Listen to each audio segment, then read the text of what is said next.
Hi, I'm Dr. Gemma, and welcome back to Cognitive, the Knitting Psychology podcast. Cheerfully and somewhat irregularly in business since 2008. Segments today may include what's on my hooks, needles, and spindles, a strategy, something I really like, put a lid on it, oh shoot, and blather. So sit back, put your feet up, pick up your knitting, crocheting, spinning, weaving, or dyeing, or any other yarny thing you're doing, and get ready to enjoy. Well, hello there, and welcome back to the Cognitive Podcast. It's me, your ever-loving Dr. Gemma. Happy to be here on Monday night, May 23rd, 2022, at about 8 p.m., and this is episode 80, which I find exciting. I don't know what that translates to in dog years. But anyway, it's been a very, very quiet week around the farm. So y'all are very quiet in the comments too. So feel free to comment on the blog at cognitivepodcast.blogspot.com or on our group on Ravelry. So in the warm thanks department, I don't have a lot to say except, what is it with the Musselburgh hats? I obviously have to go try that pattern out. I'm thinking I need to do some hats anyway. I'm just having a craving and I don't feel like getting back to socks right away. But I am rather excited about that. And I've been sort of goofing around looking at patterns anyway, so things could get very interesting very soon. I guess there is an upper limit on how many brick sweaters I'm going to do. But let's get down to that a little bit later. I want to say the COVID information is still floating around on my postings because I still want you to be able to get shots and whatnot. We are at 4,000 new cases per day in Los Angeles County, and yet the death rate is extremely low. So I'd like to say it for all of us, and I would scream it for those in the back, except I know my listeners are witty, humane, compassionate people, intelligent, and know better. But if you're wondering, how can we have the same number new per day that we had in the worst of 2020, and yet the deaths are going down? Yeah, kind of tells you about the vaccine, doesn't it? Yeah, it works, doesn't it? Yeah. I don't see all those idiots coming forward and talking about it. I'm not bitter. Sure I am. Meanwhile, what's on my hooks and needles? Well, nothing is finished. I would have guilt over Twin Faces sweater, but no arm measurement yet. But I have to say the fishy brick is now done except for the sleeves. So I'm just loving that. And the color is terrific. This is Wales Road in Malabrigo Rios. For those of you who do not realize, the reason I go with Rios is it is multi-stranded. I do not like knitting in singles. So among Malabrigo's worsted weights, Rios is the one you go to for multiple strands. And I just love this color. This is it. I've been looking for my colors. I'd have to say Pines was a big hit. Looks good on me. And also Wales Road. This is definitely it. Strangely, the color samples I've seen for Wales Road make it look like it varies between light blue and dark blue. Nope. It actually varies between a lot of blue and hints of red in the background. It's just beautiful. Reds, pinks, violets. Oh gosh, it's a really gorgeous color. It's my kind of color. You know, if I wear a color like this, it makes the rose undertones in my skin stand out, makes my skin paler and a little less sallow and makes me look rosy. If I wear pines, the right green, my eyes jump out of my face. That was a metaphor. I don't mean that. My eyes are not jumping out of my face. Those of you who just got worried, no, they're still in there firmly planted. At any rate, I'm on the fishy brick and I'm on the first sleeve. Oh, sorry, I'm on the second sleeve. The first sleeve is about half done. And I decided to stop and use up the rest of that skein on the second sleeve so that I don't have weird striping action going on. When you use Rios, you should alternate your skeins as you knit down the body. Yeah, Well, I did that for Twin Faces, and it came out looking stripy. There are some colors of Rios that just aren't meant to be a full-body sweater. It's a shame because I really like that red, Cereza. I really like it, but most Rios comes in colorways that involve two tones of the same colorway. So Cereza comes in a brighter red and one that is slightly black toned. And that's what the striping was. Wales Road comes in one that is more red toned and one that has more greenish blue.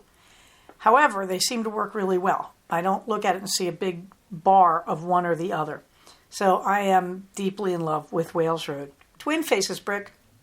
I don't think I've touched it since our last podcast. I'm going to do it. I know I'm going to do it. I feel like I'm going up to Mammoth with a car full of crafty projects that are like 2/3 finished to work on them. Yeah, that's tough because I'm looking at another sweater I wanted to start. Here's a wonderful thing that happened this week. I was going through my stash and I was pulling out more skeins of the yarn that I'm using for the ongoing Don't Know Yet. That is the Block a Day crochet project. And underneath it, there was a nice big plastic bag of gorgeous Aran Weight Lisa Souza yarn, about 1,600 yards of it. And it's all wound into center pull balls and sitting there in yarn sleeves. What's a girl going to do?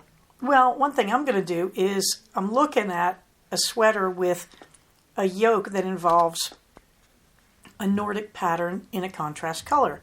And I was thinking, invariably I have a skein left over when I do these bricks. And I have to say, Wales Road would look just so good against Foxglove from Lisa Souza. I'm just saying. Particularly with the shift along the blues and the greens. Oh, so I will tell you more about that when we get there. In case you didn't notice, I did slyly slip in the Don't Know Yet, the year-end blocks, the crocheted blocks. Oh, it's getting tense. I've got blocks everywhere in here. I mean, I've got well over 100 blocks now. And so I'm just always looking for another place to wedge in more blocks in my storage bags. This is acrylic, so I'm not worried about the moths coming down to visit. And it is a very happy thing. So I've got that to work on when I go to Mammoth next week. And I have the Noro Hearts to work on, which I really, really would like to do. I'm kind of thinking about sitting all day in a chair on a balcony, feeling the cool breezes and working on the Noro Hearts. I've got the Pennsylvania Dutch embroidery. I found a very nice website with samplers, and I believe it's called Stay at Home Artist.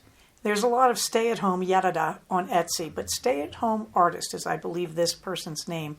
And she's got an Etsy shop, and now she sends you right to her website.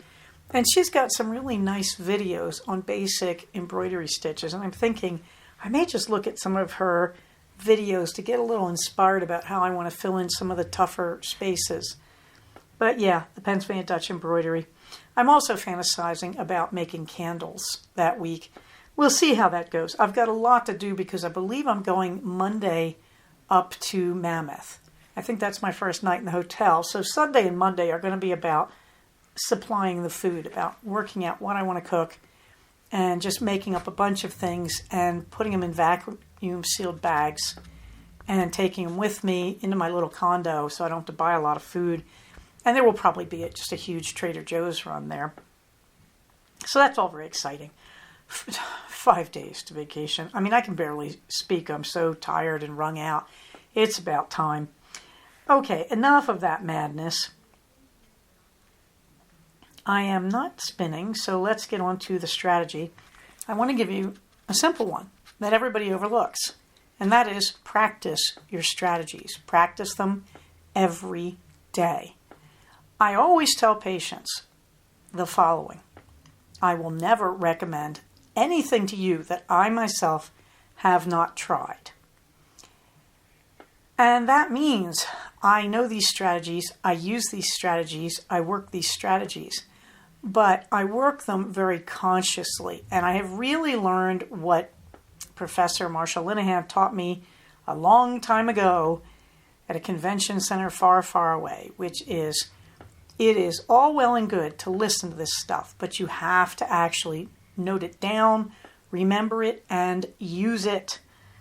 So I do want you to know that you can't simply say, okay, I heard them, I'll remember those. You actually have to have a list in your head. And when you're getting upset, radical acceptance, you have to say, I'm getting upset and this is not helping. And then you have to say, what am I doing to solve the problem? So the other night, I was feeling stressed at work, about work. I'm sitting there playing a video solitaire game, and realized the thoughts were intruding and stopped and said, well, what am I doing right now? This isn't helping. I wanted to play this video game, and it's not working. My thoughts are invading. And I stopped and said, no, realistically, what am I doing? Well, in terms of managing painful thinking, I was doing an activity to distract myself, and it wasn't working. So I had to literally do thought stopping. I said, okay, this doesn't work, and I counted backwards by sevens, thought stopping, the T of accepts, in my head to just stop the chain. And then I got up and moved around and looked for another project, went to my could-do list in the blank book that I keep with me at all times, and looked at the list and said, okay, is there anything on here that I need to do that would get me off this? And that's what I mean. You have to be very conscious of these strategies. Now, when you use them daily, they do become something of an unconscious response, and that's where everybody gets hung up. Before you met me, before you ever heard me talk, you probably were using some of the strategies, particularly some of the self-distraction strategies. Also, I was raised to do the P from improve. I was raised in 12 years of religious education, so I was raised to pray when I'm anxious, and I use it. Okay, so, I don't think about that. I don't say, well, I'm praying, so this must be a strategy to thought stop and calm myself. But it is. And so that's the risk, is you don't realize what you're doing. You just do these things, and you're still upset, and they don't work, and you're not bringing it to the level of consciousness, which means you don't solve the problem. You just go on biting your nails and wondering why you can't feel good. So I teach these things several times a day, all week long. I cannot tell you, I could probably sing the accepts strategies, because that's always the first thing. And if I'm lucky, we get on to improve. And also we keep working away at radical acceptance and reality testing. So to me, these are so second nature, it's hard for me to remember that they aren't for you. But the patients I have who do the best will say things to me like, I printed it out. I've got it on my bathroom mirror. Yes, they really say it. And it works. So the strategy for this week is you have to keep practicing strategies. And you say, well, but Gemma, I'm happy today.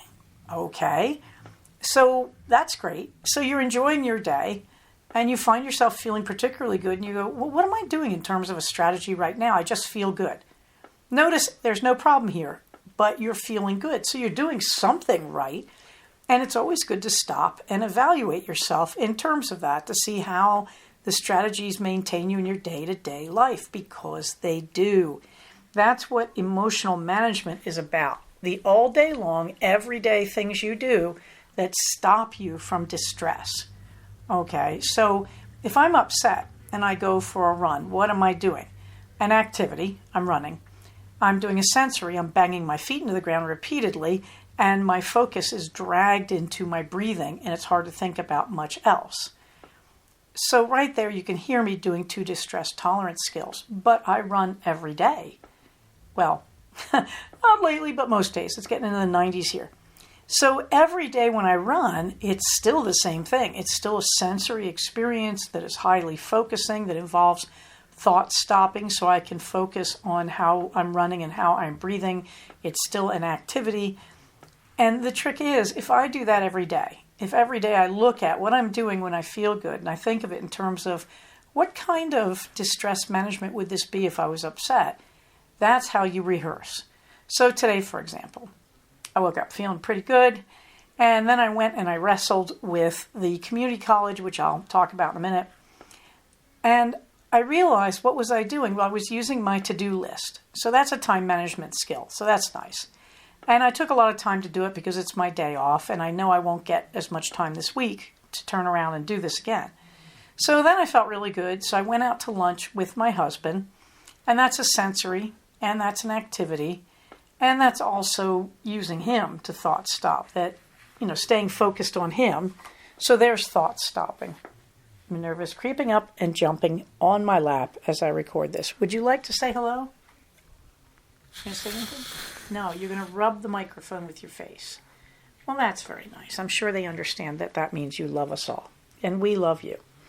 At any rate, so then I went and had lunch with my husband. And so there's a few skills. And later on, I went up to the Antelope Valley College to pick up some stuff I ordered there for ASL. And again, that's my time management, that I'm relaxed, I feel good, now's a good time to do it. And on the way home, I did a little positive future orientation. I stopped at PetSmart and bought some puppy supplies for Queenie, her at least temporary name. And then I went over to The Habit and had a nice little salad for dinner. And that's sensory. And I read a book, and that's activity, so that's distraction. And I found myself thinking about some legal stuff at work, which is not a threat to me. It's just, every now and then somebody tries to use us for a court case, and I'm in a few of those right now.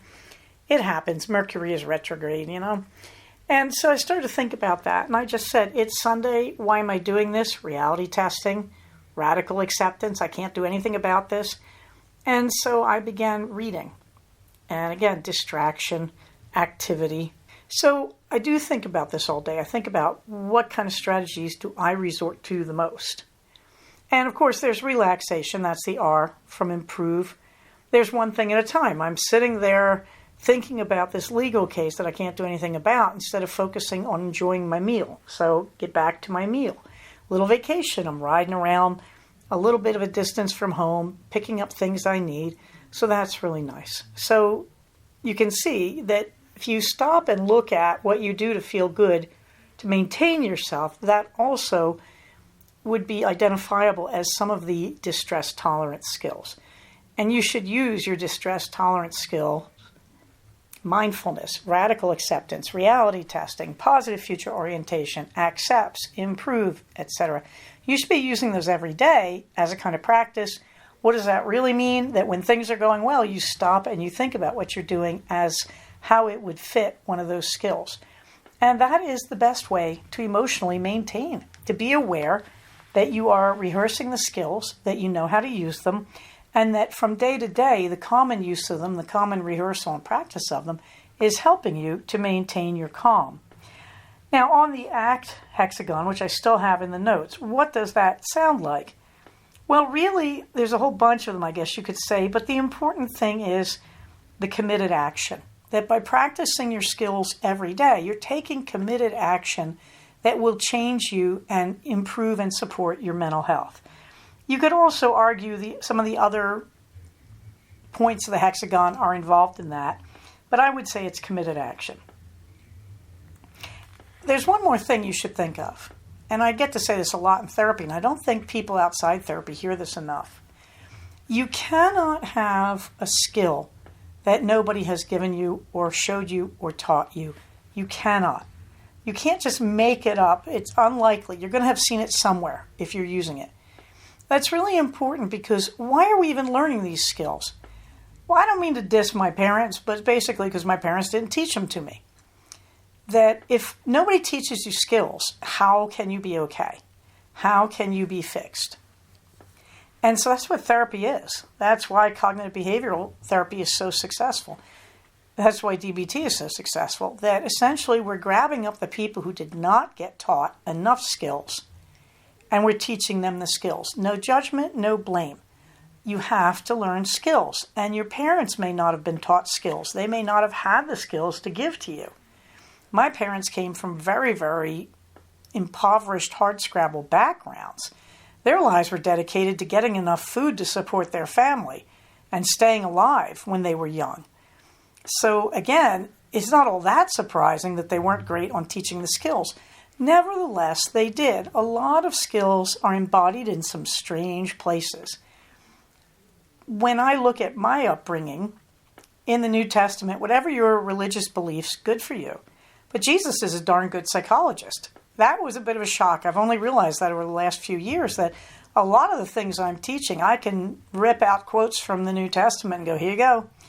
And again, the Old Testament has the book of Proverbs that, yeah, in the rabbinical tradition, they're collecting wisdom. What is that? That's training and skills.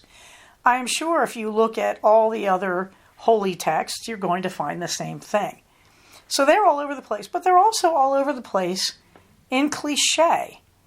That we have a lot of strange cliches that help us out. We have things like all the Americanisms by Ben Franklin. A stitch in time saves 9. A penny saved is a penny earned. These are all good strategies. Okay, so strategies are around us, and we are indoctrinated into them in a lot of ways. And that does include bad strategies, ways to harm and terrorize other people, unfortunately.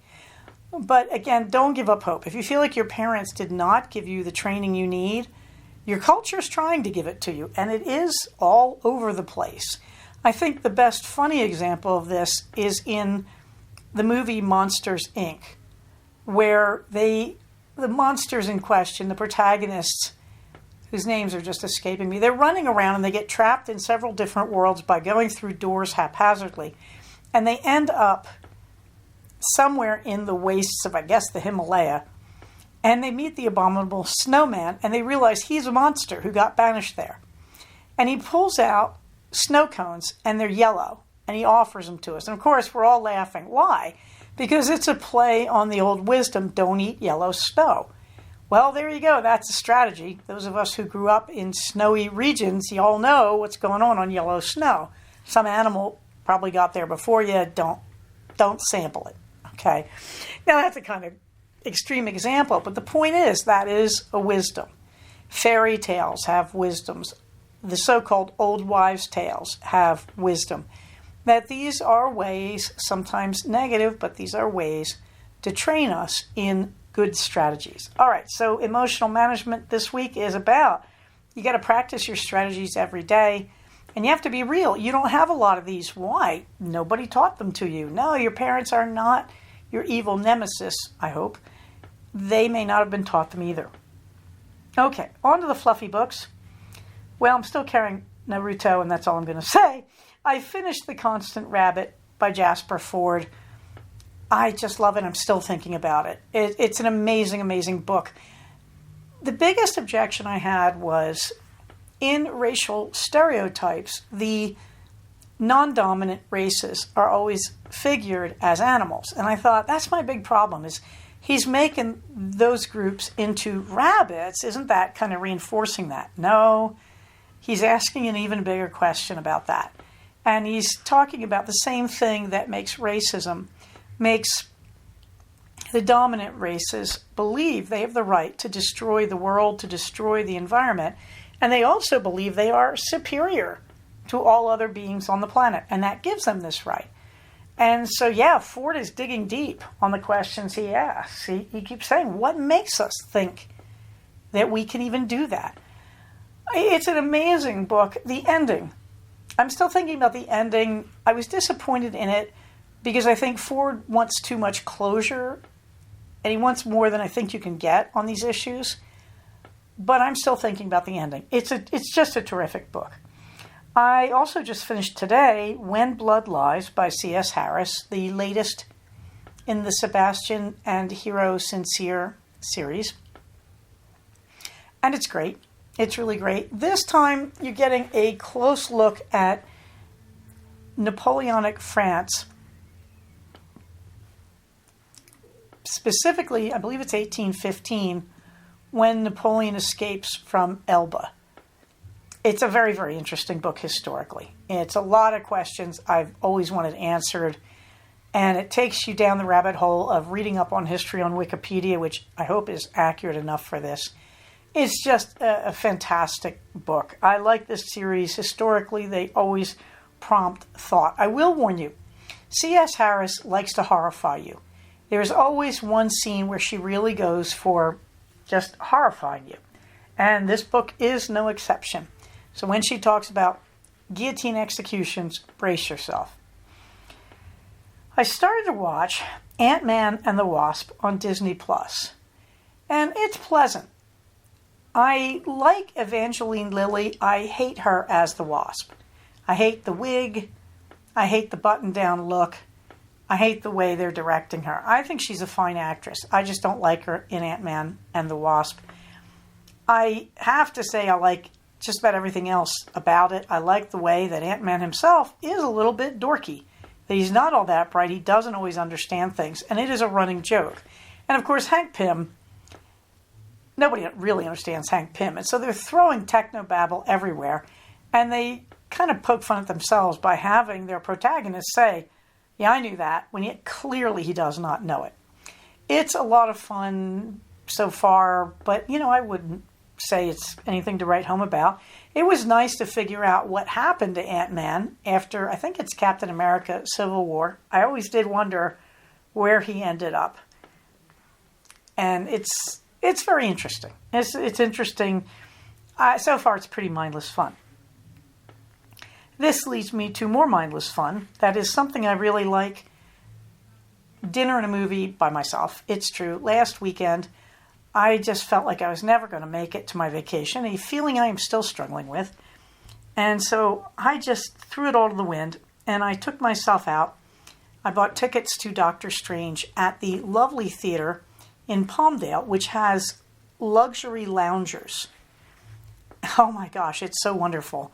And I went up there by myself, and I just settled in my big foofy lounge chair.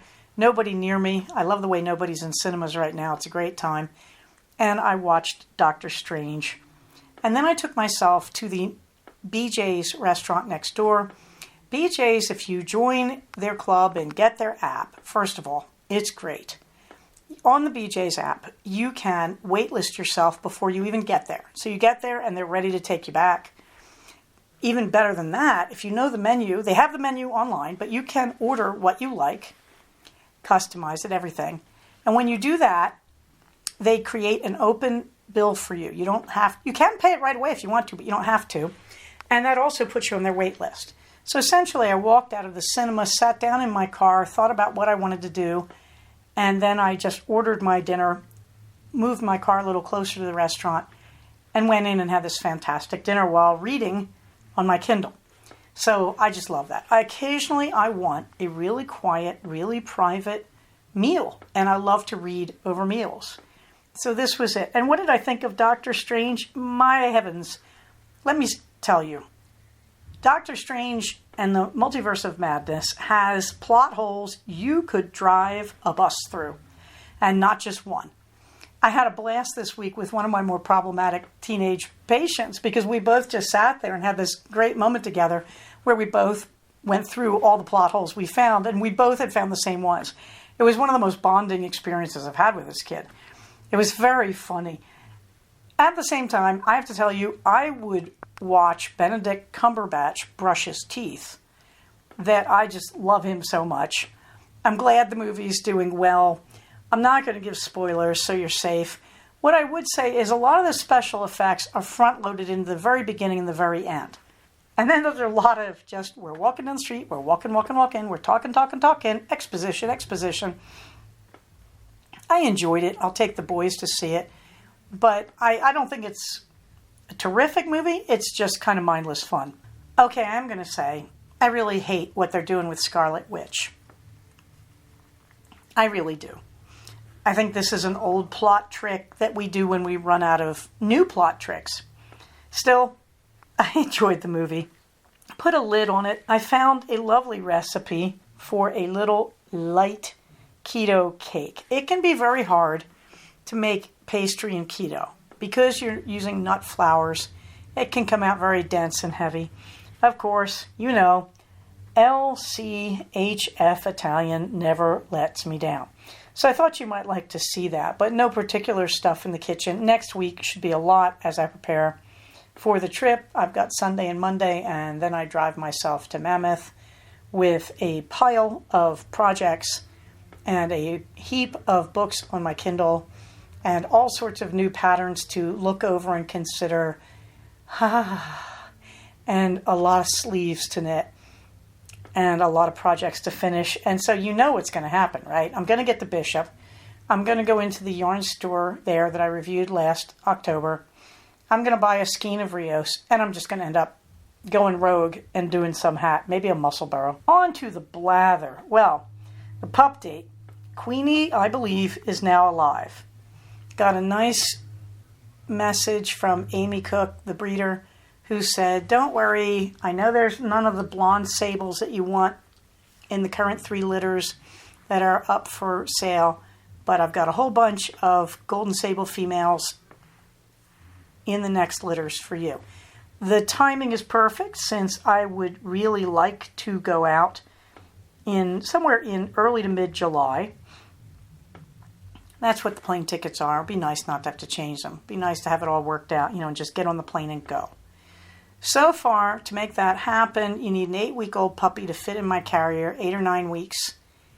So we're pretty much on track. If Queenie's on the ground, we're pretty much on track. So I went out today, and I went on a Queenie shopping spree. I went to PetSmart, and I bought a little pink collar and a little pink harness with a D-ring in the back so she can't slip it if she panics on her way to her life with me, and a little lightweight pink leash so that she's not dragging something that slows her down, and dog treats and little herbal treats to, not CBD, to calm her down on the road trip with me, and puppy pee pads, all the supplies you need. And it's so adorable because they all fit in her little carrier. So I'm going first class, so I think I have 1 carry-on and 2 checked bags, and so I do believe my carry-on is probably going to be her carrier with the puppy supplies in it. And I don't know if I'm going to check a bag or what I'm going to do. It's only 2 nights, so maybe just a backpack. So I'm hoping to travel light and get out there and pick up my girl. In the meantime, Lizard Boyfriend, as I think I mentioned last time, is back. And I have his picture. I believe I put him in last time, and I'm putting him in this time because I love Lizard Boyfriend. He brings back some of the crazy, happy memories of the quarantine, which, yes, there were crazy, happy memories. It was definitely a weird time. Meanwhile, you say, but what about your ASL course? Oh, it's exciting. So now I'm on project sign up at the local community college, and I'm really lucky because I'm equidistant, really, between 2 of them. College of the Canyons down in Santa Clarita, the Canyon Country version, and they have a lot of classes on Zoom, and then real-time classes at Antelope Valley College. AVC doesn't have anything I can take at a time I can reach this summer or in the fall. But they have a very accessible bookstore, and they have more ASL resources because they have a full-blown deaf studies program.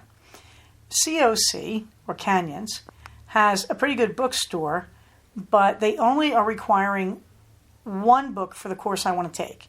And the course I want to take is Monday and Wednesday evenings from, I think, 7:15 to 9:20, which is so good for me because I have Mondays off and Tuesdays are light.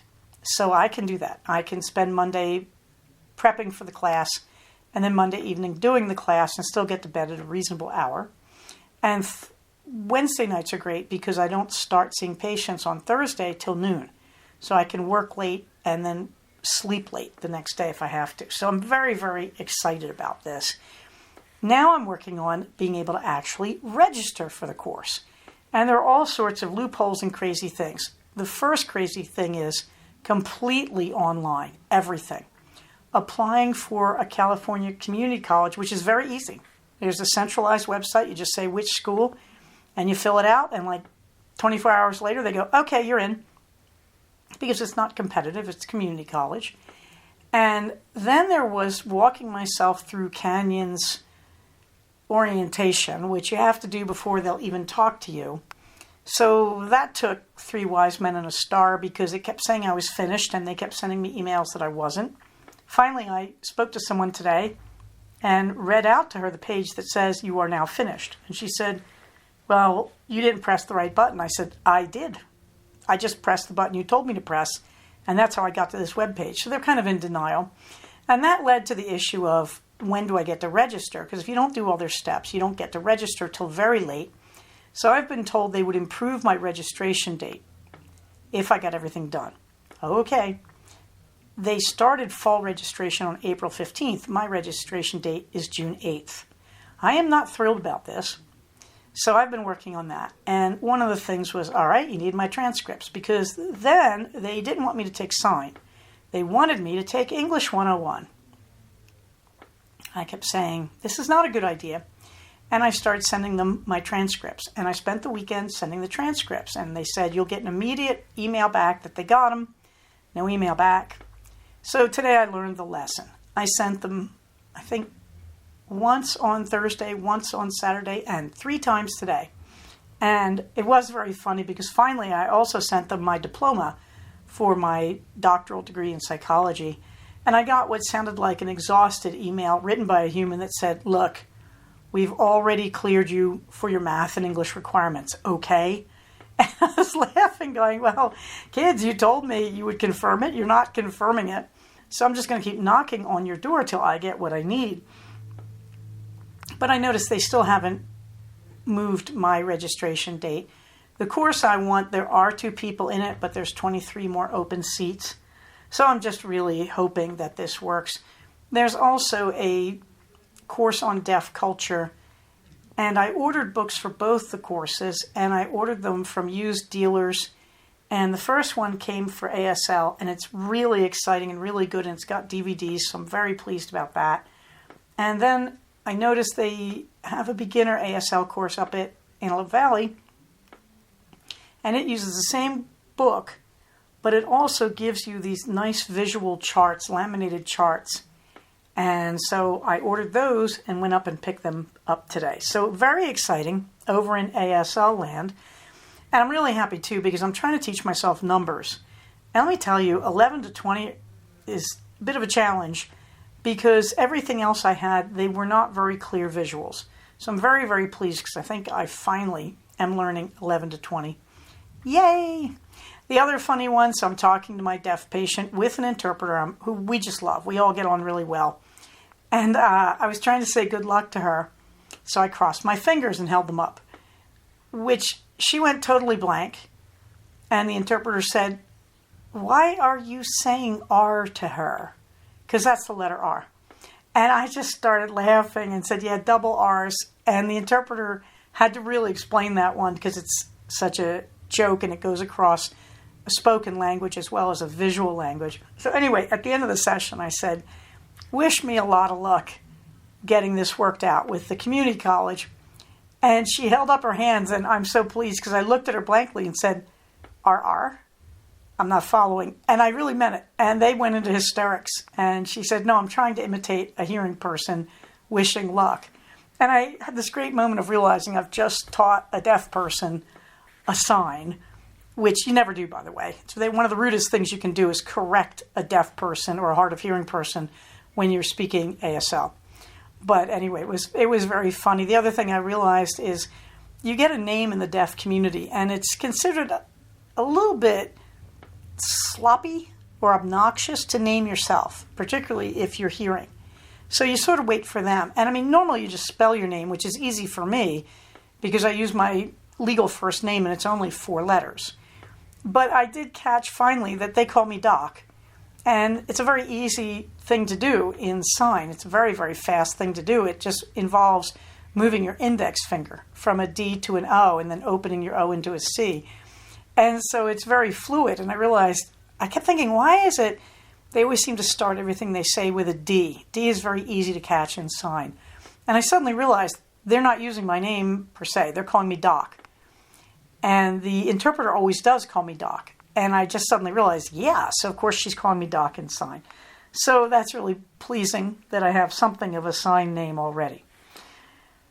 So Minerva gets the last word. And I think the last word right now is one day at a time. It's been a very hectic, crazy sort of week. And I realize it hasn't. What's really going on is I'm overstimulated because I really need a break. And I've gone way too long without one. And so a week from today, I will hopefully be recording this, sitting in a beautiful condo in the Juniper Springs Resort at Mammoth Lake Village. And the time has come because I'm just a little bit emotionally strung out. Okay, meanwhile, Minerva was supposed to get the last word. She's just lying on the floor here as I speak, bathing herself. She jumped in my lap. It's about 90 degrees, so it's really too hot for that. And she knows it, and I know it. So she's actually licking the tip of her right hind leg very carefully and cleaning claws. But really what's going on is us just getting through one day at a time. I am 5 days out from my vacation. My study/studio looks like a tornado went through. I have books and projects and yarn everywhere. So, that's beautiful, actually. But apart from that, it really has gotten to be time to do a cast on of something small and finishing a bunch of sleeves and working through some of my projects and just making us get through this week, the next 5 days. 120 hours, but who's really counting? Is that right? 120? I'm not going to do the math in my head. I'm too tired. So Minerva would like you to know that we're just hanging out for one day at a time. And fortunately, she does not speak enough human English to understand that I'm actually talking about abandoning her for 4 days. And then I have 5 days scattered on either edge of that to do other projects like candle making or soap making or bath fizzy making or toilet balm making or all of the above, while also working on sweaters. As you can tell, all I want out of life is to go on long, quiet woodland walks and do some crafting and just unwind in the silence. So wish me luck, everybody. Hopefully the next time you hear me after this, it will be from a happy place up in the mountains of the Eastern Sierra. So in the meantime, everybody, remember, get your shots. Keep your distance. Wash your hands. Wear your mask when it makes sense to. Use your common sense. And most of all, everybody stay safe, take care of each other, and I will talk to you soon. Bye-bye. So we have come to the end of another episode of Cognitive. Please do not use this podcast to diagnose yourself. If you think you are having a mental health problem, please contact a licensed mental health professional. Show notes for these episodes can be found at cognitivepodcast, all one word, .blogspot.com. Episodes can be found at iTunes under the name Cognitive Podcast, but also can be found posted next to the show notes on the Blogspot page. Thank you so much for listening. Everybody, stay safe, take care of each other, and I'll talk to you soon. Bye-bye.